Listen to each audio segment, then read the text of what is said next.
Hello, everyone, and welcome back to the New Earth Love podcast. If you're tuning in for the first time, this podcast is here to build more trust and understanding between the feminine and the masculine by just having open conversations about different topics, and through that, our contribution to more peace and love in the world.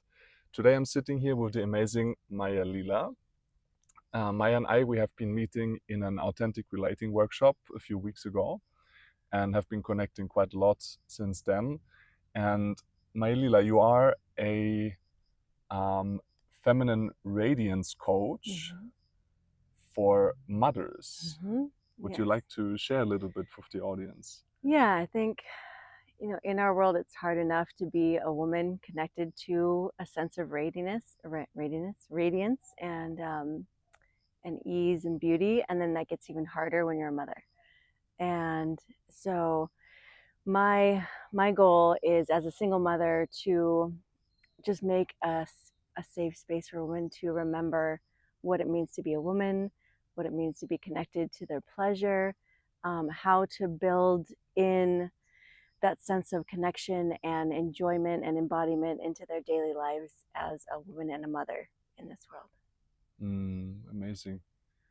Yeah, I feel actually in my own, let's say, surroundings, some of the most radiant women are mothers. So I think it's also like a portal where you can like open more up as a woman in your full radiance. But yeah, so how can people find you and find more out about what you're doing? So on Instagram, I'm Maya Lila Devento, in my full name. And then I also have a Radiance Rebirthed Instagram for this program that I'm creating. Okay, so Radiance Rebirthed is the new. Yes, at Radiance Rebirthed on Instagram. Awesome. Yeah. Cool. Yeah. I'm of course I'm gonna put all the links and all the handles down in the description so that you can find it easier. And you are a mother of two beautiful girls, and our topic today is gonna be conscious parenting and world schooling, which is also something that you're doing. So you are a single mother at the moment, traveling with two daughters, and we are right now in Thailand, as you might guess. And so first questions that I would like to drop into the space is, oh yeah, actually the very first question, how are you feeling today? Let's start with that. Yeah, so we'll start in like the real.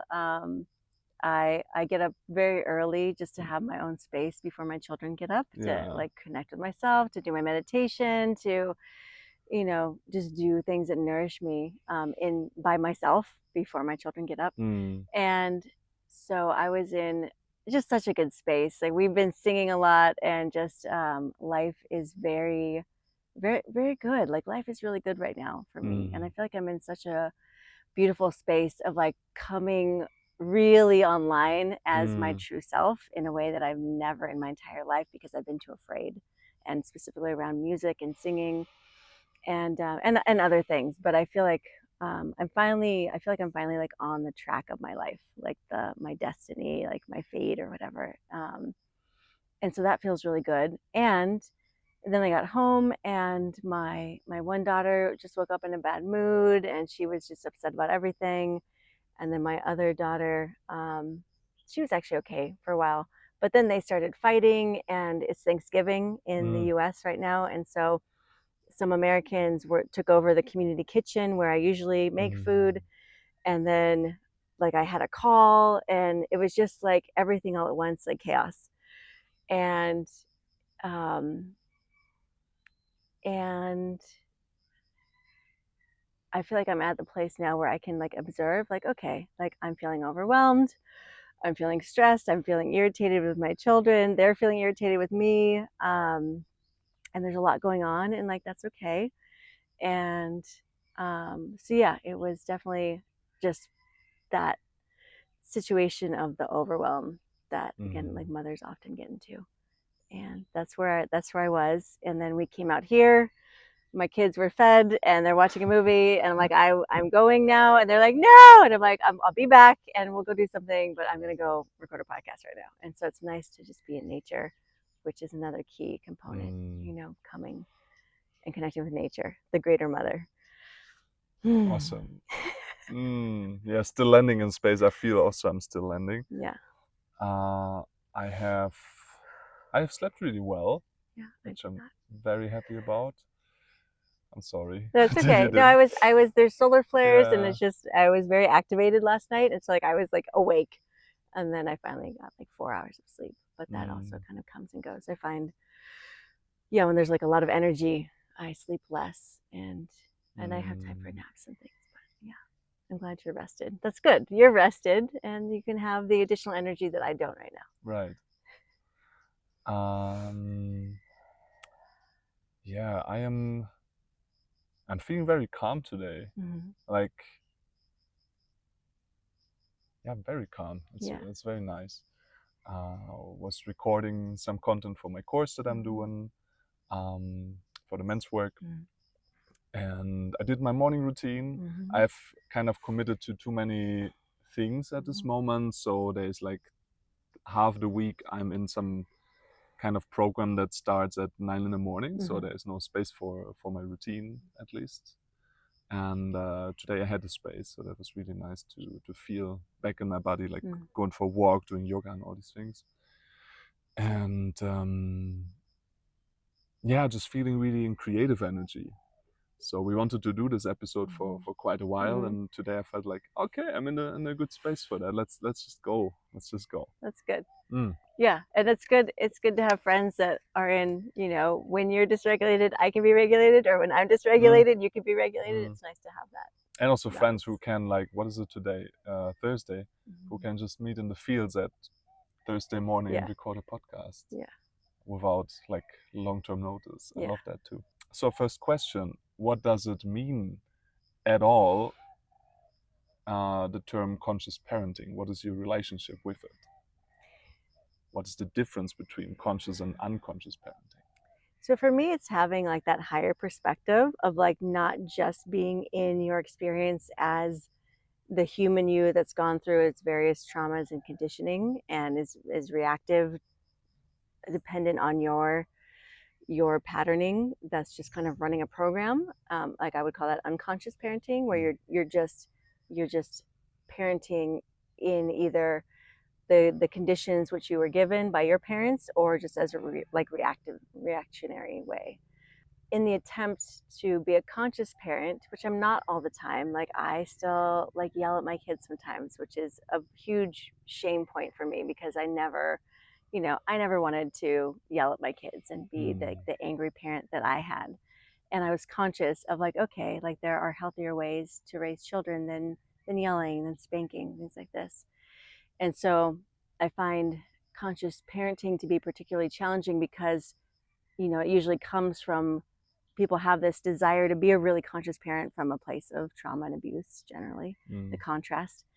And so the difference between where you are in your imperfections and like the ideals that you may have is like a very large gap, which is very uncomfortable, because I think if you're more conscious, you're more aware when you fail and when you're not doing a great job. But going back to that higher perspective, I think I've always been connected to, okay, like these aren't just, it's not just I'm the mom and these are my kids, like these are souls and we're all on our own journeys, and these souls chose to come down here with me as the parent. Like my first daughter very clearly, explicitly asked me and her father to be her parents, and we weren't together, and we said yes. And I, something that's also kind of given me comfort is if my parents, or if my children wanted enlightened parents, they would have chosen enlightened parents, and I am not enlightened, and like they did not choose enlightened parents. And so it's like it's doing the best that you can, while also giving yourself grace and like forgiving yourself and not beating yourself up, and like having compassion for yourself, for your parents, that for all the fucked up stuff that they probably did. So yeah, I don't know if that answered your question. What I'm hearing, if I can summarize that, it's like three aspects. So a higher awareness, like zooming out of like, okay, this is traditional roles and this is what happened to me, this is what I'm doing now, and just like feeling the differences. Point number 2 that I picked up, trying to act different. So like awareness, acting different according to your personal values and not of society's expectations. And the third one, self-forgiveness and compassion, to say like, hey, I'm also just human, I'm trying my best, at least I see when I fuck up. Yeah, and the ability to first of all forgive yourself and then also change that for the future. This is the 3 things that I was and apologize and like explain, like if I do blow up in like a rage, like once I've calmed down, be like, I'm sorry, like I don't, I didn't want to do that, and it's not your fault, and I have, XYZ that's happening in my body. But yeah, like having, again, like I think an attempt to be conscious is a lot more work because it's more active. Like you're actively choosing how to be and how to show up. And when you mess up, you're choosing to acknowledge it and then improve, hopefully. And I feel good. I can say my children are 10 and 6 now, and like I've definitely improved, over the last decade in my capacity to work with my own anger and triggers and all of that, and to hold space, hold space for myself and also hold space for them in a way that I was not held space for as a child. Like I came from the stop crying or I'll give you something to cry about mentality. And that still sneaks in sometimes with my lack of patience, but it's definitely like I've healed portions and I've changed. I've improved upon what my parents gave to me, And so I think that's all you can do, also keeping that perspective of like, at least you're doing a little better than your parents. You're not just like in the same pattern or cycles. Yeah, I love that. So what I'm picking up, just reflecting back, what you said earlier, like, okay, you don't see yourself as above your children. It's like, okay, I'm a soul, they are souls, we're children of the same cosmic parents, and we're playing this kind of game right here. But like, and I see you doing that actually in practice, like treating your children as humans first of all, and not as inferior beings, which is what happens a lot. Yeah, and overprotectiveness too, and like I let them do crazy shit. Like if they want to climb something, I'm like, okay, like if you climb it, you got to get back down, and like you're responsible for your body. And from a young age, I let Shasta, especially, River wasn't. She did some crazy stuff, but Shasta loved to climb ladders, like at the age of 1.5, and most parents would freak out or just say no. But I let her do what she wanted to do. But like I stood there and made sure she didn't fall and kill herself. But I also was like, yeah, you can do this. You just, as long as you're in your body and paying attention. And I think that's important too, to let your children be who they are and explore the world without so much enmeshment. Enmeshment is one thing that there's so many like threads opening that I would love to follow. I'm trying to keep it all together. This is fun. This is really like an episode where I'm just gonna be in elephant mode, and not so much a crocodile. Is that nonviolent communication reference? Not a crocodile with the big mouth and the elephant with the. I think nonviolent communication is the jackal and the giraffe. Okay,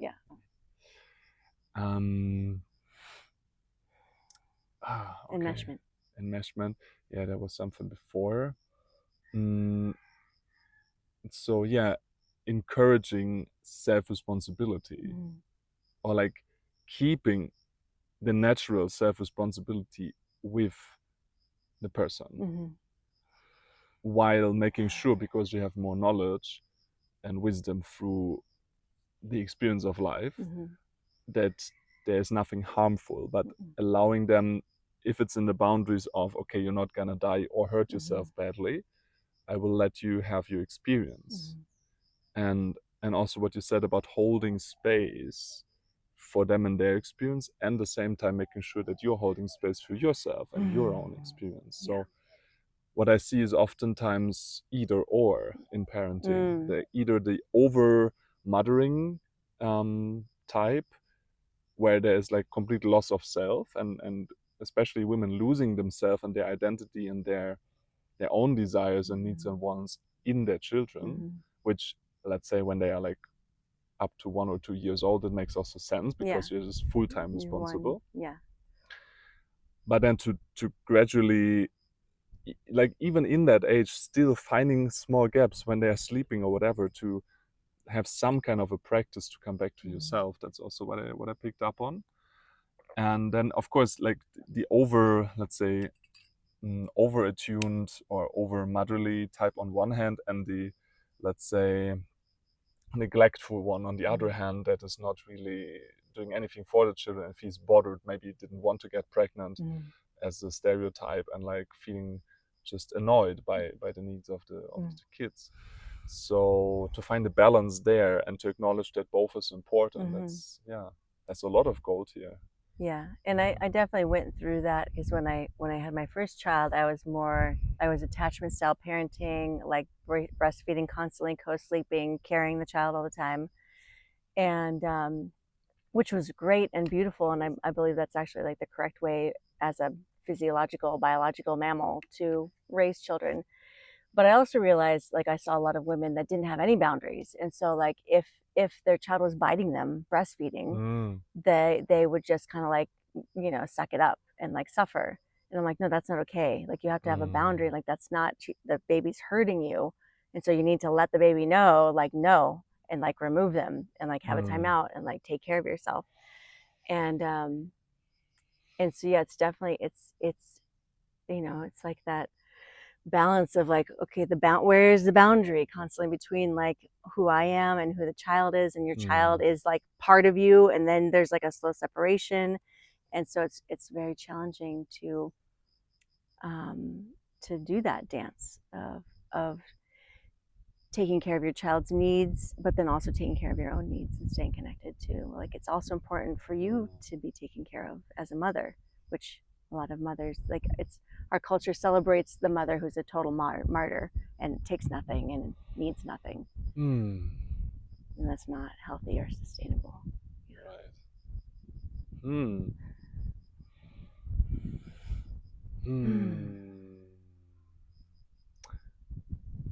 Any thoughts on conscious single parenting?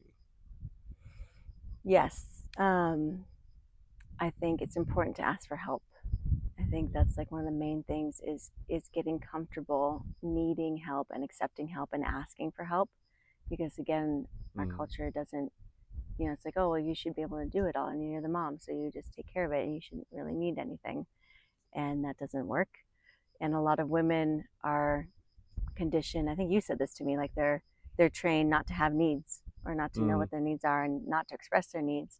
And so that was I remember going through that as a single parent, because I was always the giver before that. I showed up for everybody. I helped everybody. Anything you asked me to do, I'd say yes. I would help with everything.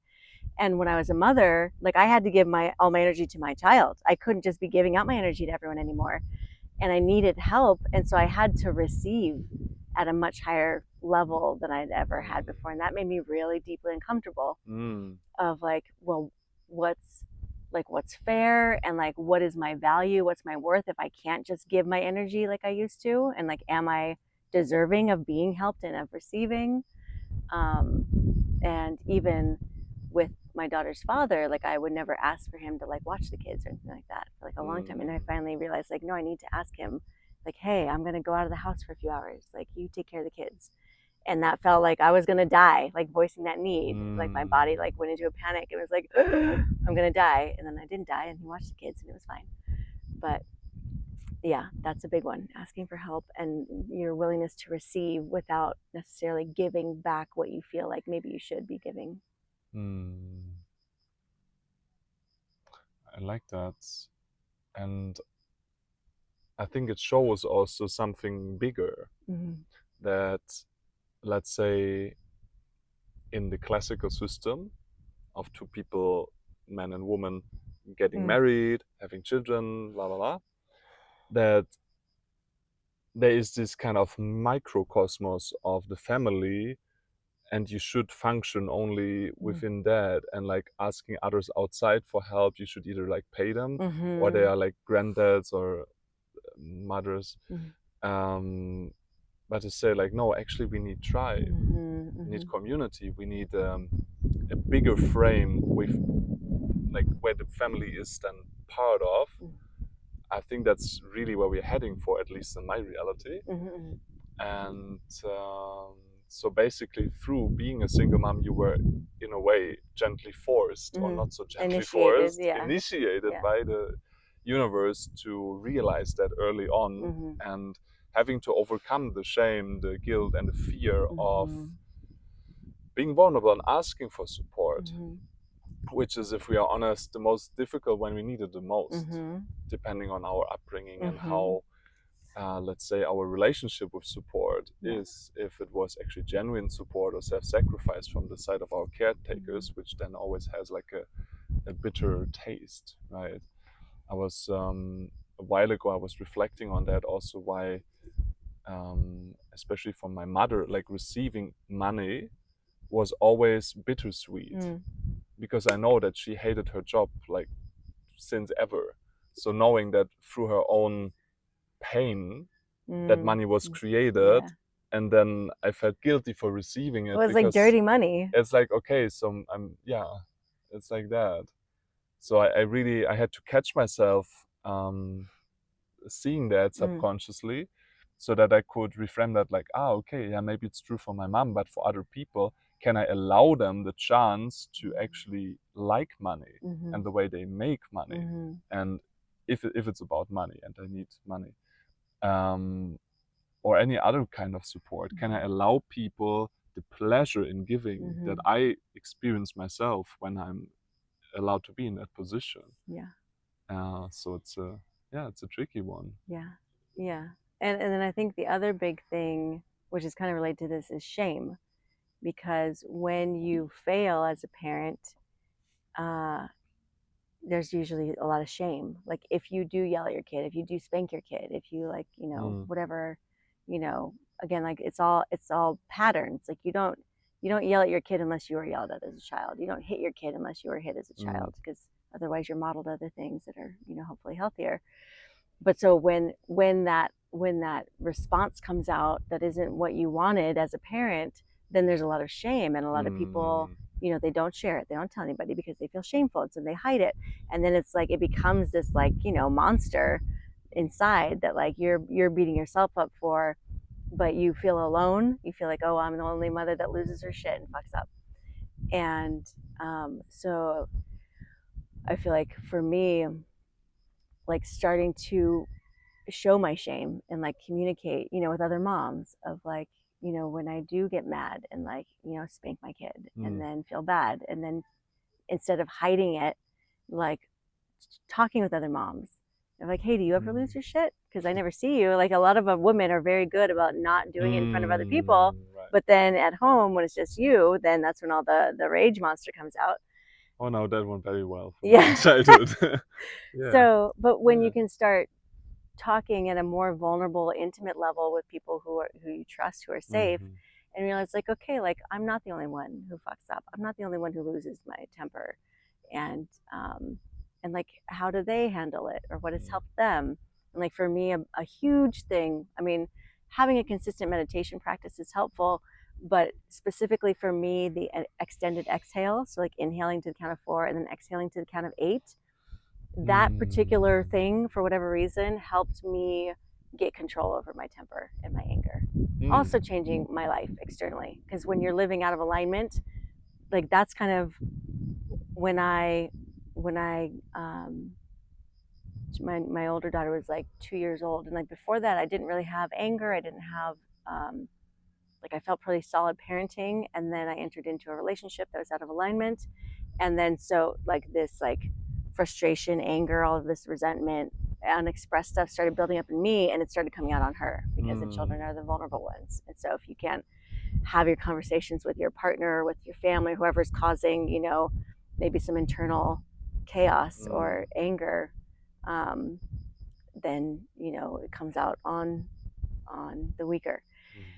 And which again then that led to shame, and it's like this whole thing. But after now I find that like more now that I'm more and more in alignment with like the life that I want to be living, that's authentic to me, like I have less anger, I have less resentment, I have less internal chaos that then gets dumped on my children, so Right. yeah. I want to pick up on failing and succeeding. What does that even mean? So for me, failing is when I fall back into like the old conditioned patterns that I know are not like they don't benefit my children or myself and like contribute to our thriving and our happiness. And then succeeding is when my daughter's having a temper tantrum, and instead of getting angry, I say I can like regulate myself and then be like, oh, like you're really upset that we're not going to the pool today, huh? Like I know you really want to go, and then just like I see that.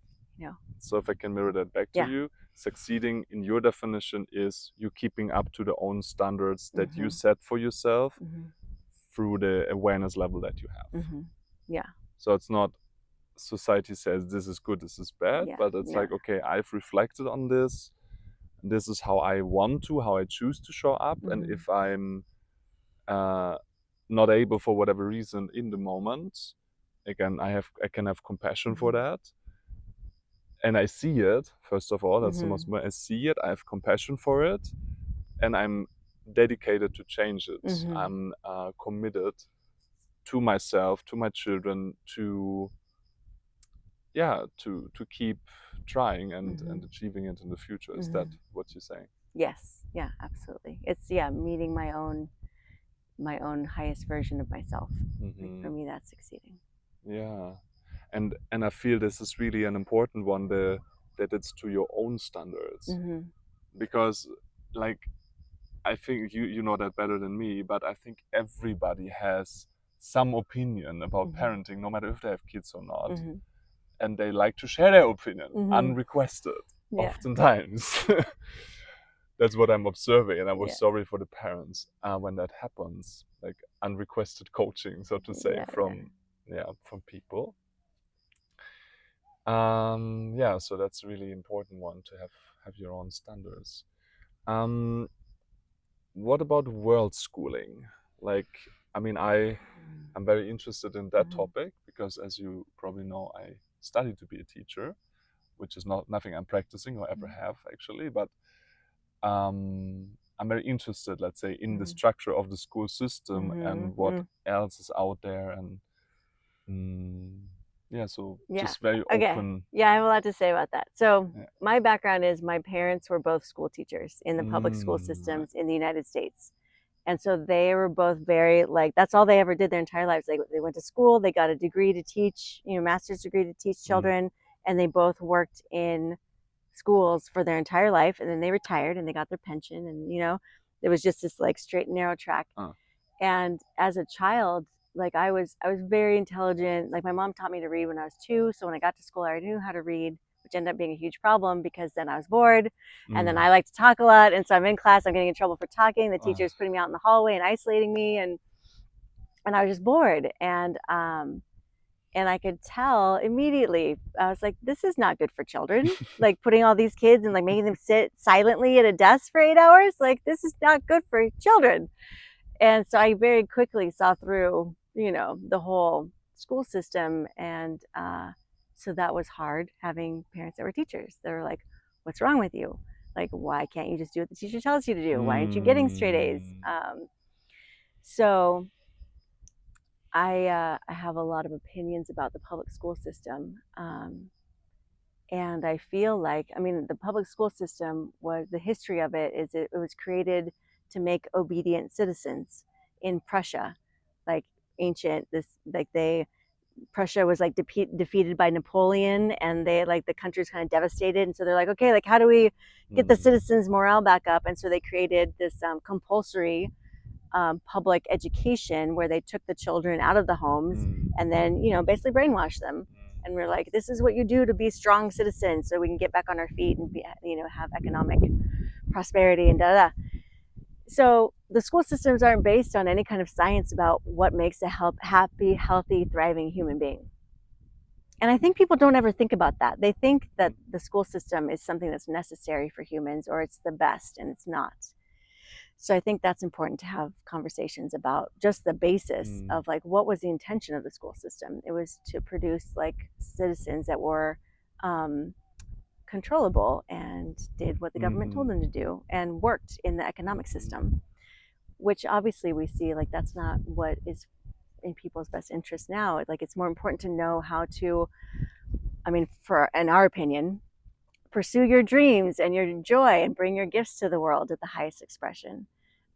Which again, like school is not built for that. So I never wanted to put my children in public school, but I did. Shasta got 1 year in public school in kindergarten because I was in the relationship at the time, but I needed to work also, and so I was like, okay, like I guess we put her in school because I didn't really have any economic capacity to continue to be a stay-at-home mom as I had been doing for the years prior.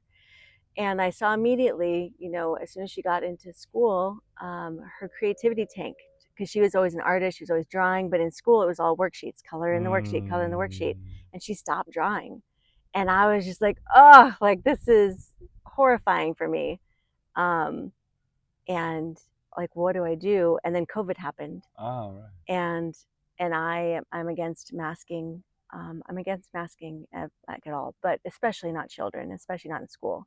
Like it's so disruptive for being able to read faces and being able to communicate and being able to, yeah, just it's horrible for it's children. Disconnecting, yeah, it's horribly disconnective and induces a lot of fear. And so so I pulled her out of school. I was like, okay, like there's no way that, you know, she's going to continue going to school and with the mandatory masks and vaccines eventually too. And so I actually started in a forest school with some friends. We started our own school that was like outdoors where the kids were like out, and we had some tents, and they were outdoors most of the time and they loved it. We ended up having 26 students, and it was a really beautiful, it was elementary school. So not just preschool, because there's 4 schools in like Norway and different places for young children, but this was kindergarten through 6th grade. So like 12-year-olds. And that was like my dream. I'm like, this is my dream, where the kids are outdoors and they're mostly doing creativity and like learning about nature in nature. But then we just couldn't get it. We couldn't get the financing we needed, and like we couldn't keep it going. So it shut down after a year. And then, and then my daughter went to a few charter schools, which were a little better, but still kind of in that framework of public schooling. So this year, in February, I kind of had this awakening, breaking open, and both of my daughters said that week, they're like, we don't want to go to school anymore. And I was like, okay, like if you don't want to go to school, because they were going to a charter school. And again, I was like, I need you to go to school so I can work and like try to make this work in our economic system. But yeah, Shasta ended up like stopping school from then on. River did go back into kindergarten because she loved her teachers and her classes. And I was like, okay, if you want to go back, you can go back. But again, with going back to Shasta, when she stopped going to school, she started doing more art and creativity and like drawing more, and she would stay up late working on her graphic novels. She was like writing her own books and like illustrating them and doing these things that obviously like she was called internally to do as an expression of her creativity, that she wasn't, you know, she wasn't given time to do that in school. And I think more and more as we wake up to the fact that it's important that people are connecting to who they truly are and like giving those gifts to the world in a way that serves the collective, that it's important for us to encourage that for our children of like, well, what do you love to do? And finding that out and then letting them have the time and space to do what they love to do, rather than 12 years of daily education of like just random facts about Napoleon or whatever, you know, or like things that they're never going to use. Like all, you know, like I know you're into math, but like I have a calculator on my phone. Like I didn't need all the math that I did. So, yeah. Thank you. Thank you for that. A lot of things that came up. So I was very much against the institution of school for a long time. It changed a little bit because I see, if I look at laws and I look how people work within this framework, there is something that is very obvious to me, which is just like the perpetuating of trauma and habits and patterns given from teachers to students, which then go through the same system and become teachers again. So let's say you could call it tradition of how we deal with students in school is a lot about what is passed on subconsciously rather than what is allowed in the rules. You see where I'm going? No. In Germany, schools are mandatory. It's impossible to homeschool. But there is some schools that are actually really making an effort staying in the legal framework of what is okay, let's say, by governmental regulations, so they can call themselves a school. But all the teachers have worked on themselves sufficiently that there's a completely different energy in the school. Yeah. So I'm not per se anymore against the institution of, like, I think if we would just like shut every school down and reset every person and we say like, okay, let's start from zero. We have young people that want to learn about the world. What do we do? It would make a lot of sense. What you said, you created your own school. So basically you did the same thing. You brought together young children with some mature adults that had something to share with them, who treated them in an appropriate way, and who were there as guides, basically. And this is more and more where it's also going to. I was talking to my sister. Her oldest daughter started school now, and she was so excited what she shared with me, like the way they learn now. Like the head teacher of my niece, she is, I think, 25, so very very fresh out of her studies, and she has also a little child herself. So there's a lot of more consciousness and new energy and transformational energy in the school. At least in Germany, I can see that little by little. So, but for me also the mandatory aspect is really not working, you know, because people are in different situations. If you offer something, it's different than if the police drags you to school if you're not going, right? Yeah. So that's for sure an aspect, and I totally agree. Like, again, it's not necessarily implemented in the system structure, but behavior that is passed on through generations. That there is this idea of, okay, there's a right and a wrong way of doing things, and you get punished if you don't do it right, and you get rewarded if you do it right, or you get shamed, which or you've talked about shamed. that Oof, before. yeah. And who knows what's right? The person at the front that you call a teacher, right? Because he or she has a certificate. So that's definitely feeding into domination, culture, structure, and hierarchy. I 100% see that. So there's a mix up, let's say, between having a building or some kind of place where children and adults come together to learn, which is in and of itself an amazing idea. And then the system, how it's built, like you said, you got back to Napoleon. I always go back to Bismarck and the military schools in Germany. That's kind of what my reference point is. But yeah, it's based on military tradition, like sitting in line, following orders, and even uniforms. Here in Thailand, the kids, they are wearing uniforms also. So yeah, which is weird. Like, why? Like we don't wear uniforms. Like, why would you? And there's also there's obedience. Yeah. I don't know. Conformity. Like, conformity. Yeah, which you're is not another, you're not disturbing anybody with your expression. Conformity is just a nice word for obedience, in my opinion. So yeah. And I mean, every morning at 8, I'm waking up from. Usually, I'm already awake, but I hear the like drums, and then some kid in like completely off key singing the national anthem in front of the whole school, and then everybody is assembled in the courtyard, and after that they go everybody in their classes and learn with the teachers. So it's but it's like a factory. It's like an assembly line factory, and that's the problem even for me, because so like we started the forest school, and that was awesome. And there's even a more extremist. What school? Oh, the forest school, the outdoor. Yeah, people say forest, but forest, the outdoor school. But and even like relating to world schooling, like I would rather my daughters be in the world and be living their lives like with me and with other people, with friends, than just in a building learning abstractly about anything, information. It's like it's so much more alive and meaningful to be learning in the world. And so for me there is an issue even with going to a school. Like when I was a kid, the best part of school was the field trips, where you got out of the building and you went to like a farm or you went somewhere. If I can interrupt you here, the fact that there's a building and that there's some adults, which we call teachers, and some kids we call students going in, doesn't necessarily mean that there's one teacher at the front telling everyone the same time. This doesn't have to be.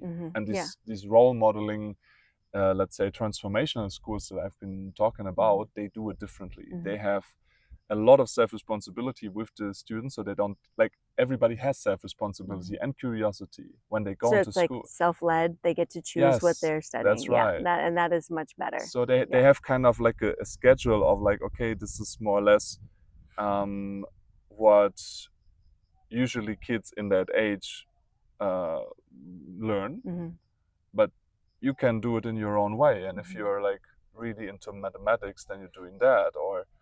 And the teachers are more like coaches. They're like waiting to be approached and then help them pinpointing.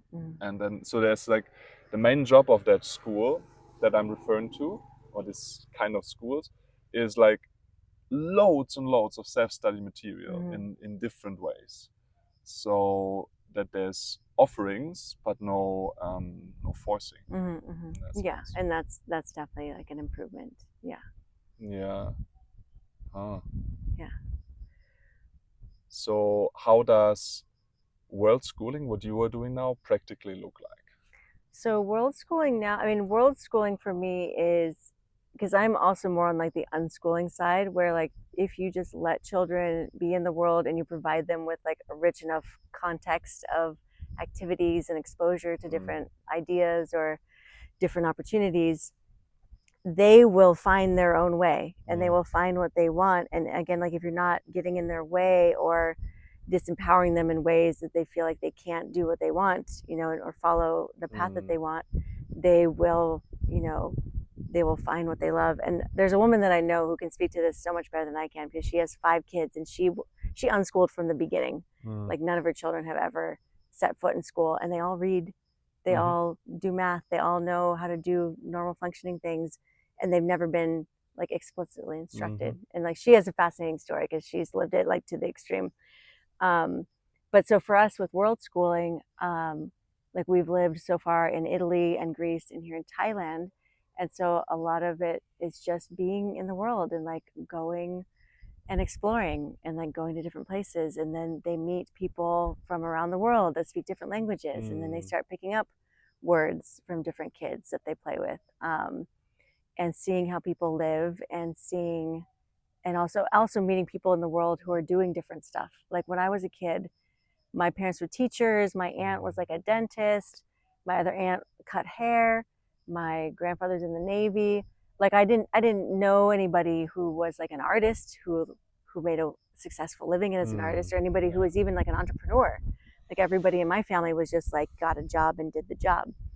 And so I didn't really have any examples of what was possible. And my daughters meet people who do all kinds of different, you know, work, and they see what's possible for like, oh, this woman has an online school for DJing and for fashion styling for kids. You can make a living doing that. Like, I feel like it's, it's expansive, but it also is, you have to have a lot of faith and trust that like they're going to be okay. And there's so much fear in our culture and fear around, well, if they don't go to school, how are they going to go to college? If they don't go to college, how are they going to get a job? And but like, what if, like, how are they, and people, when they talk to me, they start going into that, like almost panic.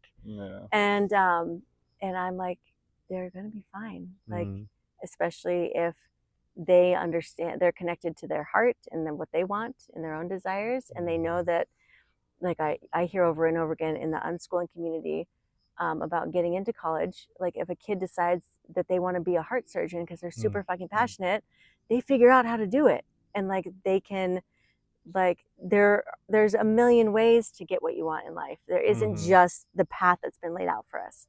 And people are afraid of leaving that path. Yeah, 100%. Also, like reflecting on myself, like, I mean, I have I'm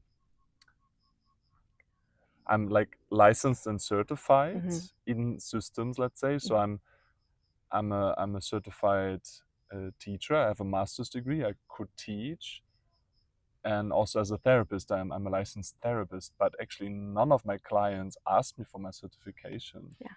I mean, it's like, okay, do you feel resonance that I can help you here? Like, because I'm self-employed myself, of course.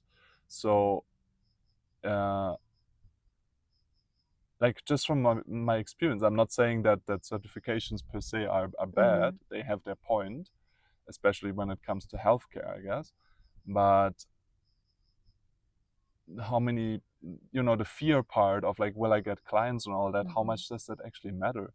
And when I was working as a private tutor, which is what I did after I got my degree, I actually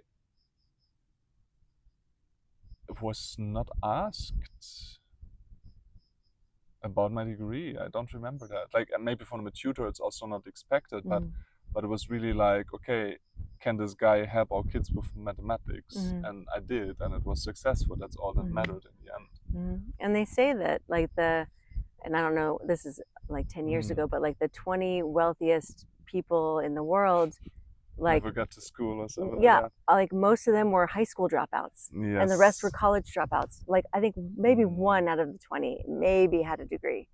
And it's like, that's not an indicator of success or even capacity to help people. Like when you said in the medical industry, okay, yeah, you got to go to medical school to get a degree to be a doctor, but I mean, in my personal experience, most of the people that have helped me with my health have been people outside of the system more than people inside. Like, yeah, they can save a life if you're dying, but for real health, I find more like chiropractors or acupuncturists or like people who are connected to the energy health, rather than to the system. Oh, that's a very good point.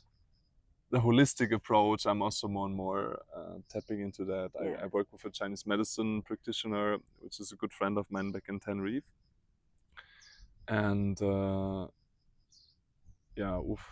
medical doctors in Spain, they were like really disappointing. I paid into the system for many years that I was a resident there, and if I actually got a doctor's appointment, they had no idea what to do. Literally. And so that's what I'm saying is, like, I think it's become apparent that the systems are not functioning for the majority of humans. They're not doing the best that we could be doing for humanity and for like the human spirit and soul and body and mind and heart. And like the systems right now mostly are not supporting thriving. Yeah. And if there's even South Park episodes about ChatGPT and how kids are using that to cheat in their homework, like it shows how the fast transformation of society on one hand and the, let's say, traditional way schools keep the structure on the other hand, that there's such a gap already that it will crumble. Like, I'm not saying that the idea of school itself will completely be obsolete, because there is not only intelligent parents, and to help every child to tap into their full potential, I think it's very useful to have a bigger context. We can call that school or whatever. That's based on your values also, like you're saying. Like I feel like schools have had a value, like economic success or like standard, like you can make it in the world because you have your degree. But I want, if we're going to have schools, I want schools where children are taught emotional regulation and meditation and like interpersonal emotional intelligence and like all of these skills, how to do your taxes or how to evade taxes, like all these skills that are not really focused on. They are starting to be in schools. Like I have friends who are in the school system that teach the spiritual shit that we're into, but they do it in like a covert way because overt spirituality is not encouraged still yet completely in our society. But more and more it's infusing the systems. But like you're saying, like we need faster change. We can't wait another 100 years for the dinosaur to adapt. What I feel is that the dinosaur is not gonna adapt, it's gonna die. Yeah, it's gonna collapse. And yeah, because like again, it's like, okay, there is some transformation happening in the school, but the societal transformation is so much faster. So the gap will be so absurd that it will crumble. And then we're gonna sit down and say like, okay, what can we do to build a system that actually works with what we have right now, with artificial intelligence, with robots, with infinite information too. And it's like the memorizing stuff, like that's not necessary anymore. It's like it's more about developing in children the capacity to ask the right questions or give ChatGPT the correct prompts where they can get the information that they need to support their own process of creativity or whatever it is that they want to create. Because that's the other thing they keep saying with AI and all the information, like that's all there. So what can't be recreated right now is human creativity. Right. And in so some aspects. Yeah, in some aspects. And well, okay, we'll say soulful, heart connected creativity. And inspiration. Yeah, because breath. AI doesn't breathe. AI doesn't have a heart. Yet. Well, they don't have a physical embodied heart. Yeah, yet. I'm sure Elon's working on that. But yeah, it's like, what do children need now in this world that's quickly changing? Which is actually great. Otherwise, we would have slaves. Yeah. Well, they're working on that, but yeah. And I guess that's another question. Is like with my daughters, like, how do you be a free human? I want them to be. I want to be free, and that's been my main focus for the last 20, 30 years on the spiritual path. Is like, how do I get free of my trauma, of my fears, of my limiting beliefs? Because I want to be this free, radiant being that's doing my purposeful, meaningful, creative work in the world. And so I want my daughters to be free also. I don't want my daughters to be, in a cage and also limited by that cage and by society. And I'm still figuring it out. Like I don't have any answers. And like right now there is a lot of like, they are watching a lot of YouTube or Amazon Prime, which like they love watching cartoons and movies. And my daughter Shasta like makes her own cartoons that she has picked up from watching cartoons. But I hate them being on screens, and I would love more of like a community collective, which I know mothers who are involved in this, where, one mother is kind of like in charge of the group, and then they can encourage the kids to like work on whatever projects, or if they want to learn something specific, or supporting them in finding the information that they need, or working on projects that have a hands-on component. But yeah, like you mentioned earlier, it takes a village. And right now our society is based on isolated individuals, which also keeps us disconnected, disempowered, like, surviving, like just keeping our head above water, especially as mothers, and not able to like really come together in ways that are like helpful. Like I've lived in Oregon before I left. I lived with other women, and some of them single moms, and it was so nice to like have another mother in the house. And like, okay, I'm gonna run to the store. Okay, like I'll be here with the kids. Where you're not like, okay, I gotta go to the store, so I gotta like pack up my kids, and then we have to go to the store, and that interplay, and also co-regulating, because that's another thing.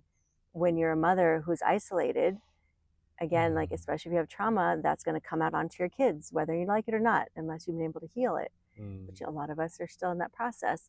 But if you have another adult in the house who sees when you're getting triggered and going into becoming your angry mother, like, hey, like it's okay if they broke something and like made a fucking mess, like take a breath, like go outside, like I'll stay here. Shared responsibility. Yeah. That's what's coming. Yeah. And co-regulation is really important because, yeah. the difference between duty and responsibility. So in a society where duty and obligation is the default, responsibility is not so fun because there's a mix-up. That's actually a part of what I'm helping also men to see when I work with them in terms of commitment in relationships, right? That responsibility in and of itself means I have a value and this is important to me, so I take action. Meaningful, purposeful action. Yeah, which has nothing to do with someone expects that of me, which has nothing to do with I'm getting punished if I don't do it, or shamed or whatever. So it's really like according to my values, I'm taking initiative, I am taking responsibility. It's not duty is forced on me. So in that sense, community living and like conscious community, tribe living, where everybody feels a natural care and sense of responsibility for each other and chooses to be there and chooses to contribute and to support and to be involved with each other and also can relax sometimes and be taken care of. This is what I believe 100% how we are wired, actually. If you look at monkeys, we're herd animals, and there is tribes around the world that still do that, and I think the conscious tribe, because there's also shadow tribe, without going too much into detail, conscious tribe is really the future that definitely I want to co-create and manifest. So for especially for parents, if we have the paradigm of okay, mom and dad being together, the ones taking care of the kids, and then maybe the relationship doesn't work. Many couples, at least in my parents' generation, that was kind of the standard. They stay together because what happens otherwise? Like then there's only one person responsible for everybody, or you taking turns, and like it's very confusing and a lot of burden on one person or on two people. Even if you're still like, if a couple is together, still only two, let's say, and then maybe you can count a little bit on the grandparents or stuff like that. But if you really have like a big group of people taking care of each other, shared responsibility, this is what I believe where the sense of safety and belonging and home is actually coming from. That we are biologically wired to feel. And I experienced that in Italy. Like when I was in college, I went and studied abroad in Italy, and I had an Italian boyfriend, and I saw how he was part of a community, and he had a sense of expanded wholeness that I'd never experienced as an American. Like he had friends that, like he had his family unit, but then he had friends that he had known his entire life, and everybody stayed, because in Italy, like you don't, in the US you just kind of move around all the time, but like, you know, like you're born and you die in like one city. And so, and I witnessed with his friends like this intimacy and this familiarity and this level of comfort in who they each were. And I was like, we don't have that in the United States, because it's so disconnected and people move around all the time, and they very rarely keep childhood friends, you know, for the entirety of their childhood, let alone adulthood. And like you're saying, I realized like, oh, like Americans are so lacking on this like fundamental sense of connection and safety and home. And then not just Americans, like other Westerners too. But yeah, I think, I mean, I don't know how to tie that back into conscious parenting, but so I'll bring it to my own experience. Like I've spent the last 4 years creating safety in my body with somatic therapy. And that's what I've been studying and facilitating and doing for myself and like you're saying, the microcosm and the macrocosm, it's like we need to heal and come home to ourselves and our bodies and become safe just to be in our own body and feel safe, which again is fairly rare right now. Like in the people that I know, a lot of people don't feel safe in their own bodies. And that's why they, you know, drink coffee every day and eat or drink or, you know, Netflix or shopping. But that microcosm of like coming home and becoming safe in your own body. And I feel like my foundation for that built a foundation for my daughters.